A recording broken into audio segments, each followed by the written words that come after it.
5वां अध्याय। श्री दत्तात्रेय जी कहते हैं कि हे राजन, एक प्राचीन वृतांत सुनाता हूं। भृगुवंश में आर्शिका नाम की एक विधवा ब्राह्मणी थी, जो बाल्यकाल में ही विधवा हो गई थी। वह रेवा नदी के किनारे विंध्य पर्वत के नीचे तपस्या करने लगी।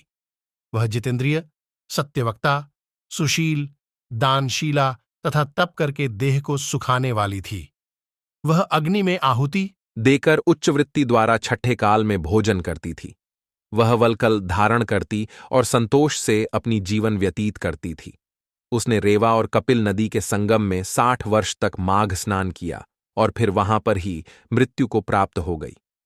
माघ स्नान के फल से वह दिव्य 4000 वर्ष तक विष्णुलोक में वास करके सुंद और उपसुंद दैत्यों का नाश करने के लिए ब्रहरा द्वारा तिलोत्तमा नाम की अप्सरा ब्रहालोक में उत्पन्न हुई। वह अत्यंत रूपवती, गान विद्या में अति प्रवीण और मुकुट कुंडल से शोभायमान थी। उसका रूप, यौवन और सौंदर्य देखकर ब्रह्मा भी चकित हो गए। वह कुमारी तिलोत्तमा रेवा नदी के पवित्र जल में स्नान करके वन में बैठी थी।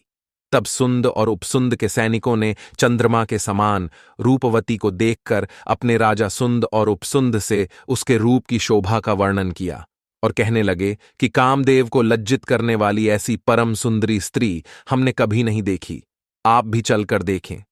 तब वे दोनों मदिरा के पात्र रखकर वहां पर आए जहां पर वह सुंदरी बैठी हुई थी, और मदिरा के पाने से विवहल होकर काम पीड़ा से पीड़ित हुए, और दोनों ही आपस में उस स्त्री रत्न को प्राप्त करने के लिए विवादग्रस्त हुए और फिर आपस में युद्ध करते हुए वहीं समाप्त हो गए।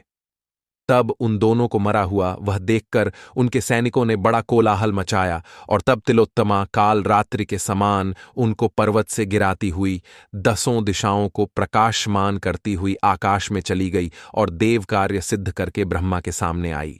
तो ब्रह्मा जी ने प्रसन्नता से कहा कि हे चंद्रवदनी, मैंने तुमको सूर्य के रथ पर स्थान दिया।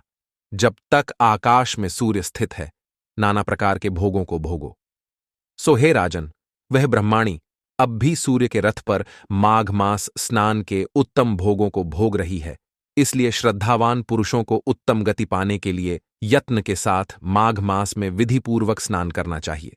दोस्तों, यदि कथा प्रिय लगी हो तो चैनल को लाइक और सब्सक्राइब जरूर कर लें, जिससे आपको माघ मास अध्यात्म की अन्य अध्याय की कथाएं भी मिल सकें। राधे राधे।